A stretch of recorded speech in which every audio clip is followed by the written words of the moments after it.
Welcome back to the Alien Spaceship Talkshow podcast. And in case you're just joining us, you're listening to the Alien Spaceship Talkshow podcast with Emmy Hikins and Trevor Gear. Yes, I used to be doing sort of 5 new tracks, probably 3 times a year. The last couple of years, I found it's been 2 times a year, and I guess other things creep in. But if like me, and I'm sure like you're fairly occupied, you're fairly busy in your life, then you have to sort of organise what you do and when you do it. So writing, as you know, writing new songs and arranging them and then recording them is a pretty arduous task. It's a hard effort, particularly if you have you have your own built-in quality control person who, after 5 hours of trying to write one verse or something like that, you think, actually, this isn't going to work. So you've got to bin it and put it, lose that one. So it can be tough. So after, I suppose, an average 2.5, 3 months, it takes me from the start, starting from scratch, writing a song and then arranging it, recording it, working out the chords, the instruments, because as you know, I do it all sort of real time. I don't do it via computers. So it's tough, but it's great. I mean, if that's all I've got to worry about in life, what's my problem?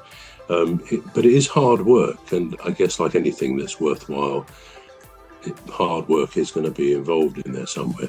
So what usually happens, or what used to happen, going back 2 or 3 times, once I'd sent them into Medley and breathe a bit of a sigh of relief and say, wow, that's good. That was a hard 2 to 3 months work, fitting in every spare evening that I might have, or sometimes during the days, just working on it and actually loving it. I mean, if I didn't like doing it, I guess that will be it. But I love doing it, but it's also, it can be stressful, particularly the recording process, when, as I've said before, I discover that I know more swear words than I realised before if I make mistakes. So it's tough. But what used to happen for a couple of days afterwards, well, actually for 2 or 3 weeks afterwards, after sending them, sort of giving birth to my children, my offspring is the way I sort of look at it, there's a sense of relief and I can relax a bit, although I'm always pretty busy. I'm not having to put my mind to what is a pretty tough, albeit enjoyable task. But lately I found 2 or 3 days afterwards where I had that sense of, I can just, I don't wake up and think, I've got a lot of work to do on a song. It's 2 or 3 days later, I'm kind of champing at the bit to start again, which I suppose is what having a creative urge is all about. And that is how it's been lately. I want to get cracking with it, and I don't always manage to because of other things happening. But in other words, that process doesn't really go away. So why do I like that process? Well, I've often said, you start with nothing, you create from nothing, something that comes out of you, out of your head, out of your imagination, and you end with something that hopefully is agreeable to people who might listen to it. So that's the process. But then we make the mistake perhaps in anything, not just songwriting, but it could be writing a book or writing a paper, an essay, anything, painting a picture. We think that the song, in my case, is the hard part. And actually, we couldn't be more wrong. And to illustrate that, I'll say about someone called Leonard Reed. He's quite a well-known person in literary circles. And in 1958, he wrote a book, it was an essay actually, an essay called I Pencil, which is where my comment about pencil comes in. And he wrote this essay, and I commend it to anybody. You can look it up on Google about this, I'm the pencil. And it goes to, and it's really for children to read as well. And it was sent to lots of schools, I believe. The pencil describes what goes in to making the pencil, and let's just look at that briefly. If you said I'm gonna make a pencil, bruv, this is what I'm going to do, you'd say, well, first of all, you've got to cut the wood, right? You've got to find the wood for a pencil.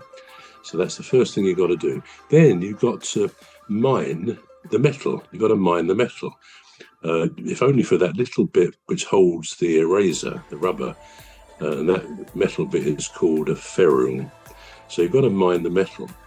You then got to tap the rubber trees for the latex, and you put a cup there and the latex drops in. Quite incredible, really, how it doesn't damage a tree, and it can be done like that for many years. But you've got to tap the tree to get that rubber.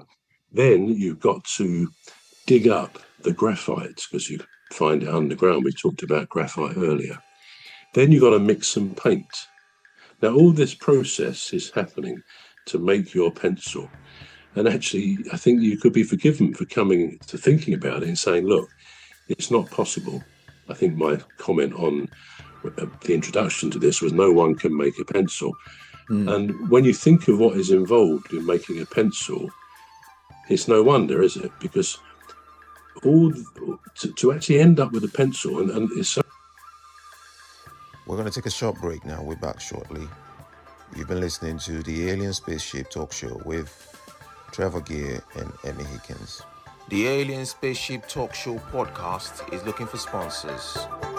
If you're a company out there looking to spread the word about the products and services you provide, please get in touch with Deepstuff Radio Podcast on info@deepstuffrecords.com, or to use the contact form on our website to contact us, please visit radio.deepstuffrecords.com.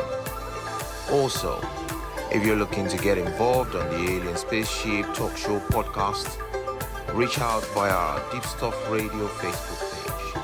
Thank you.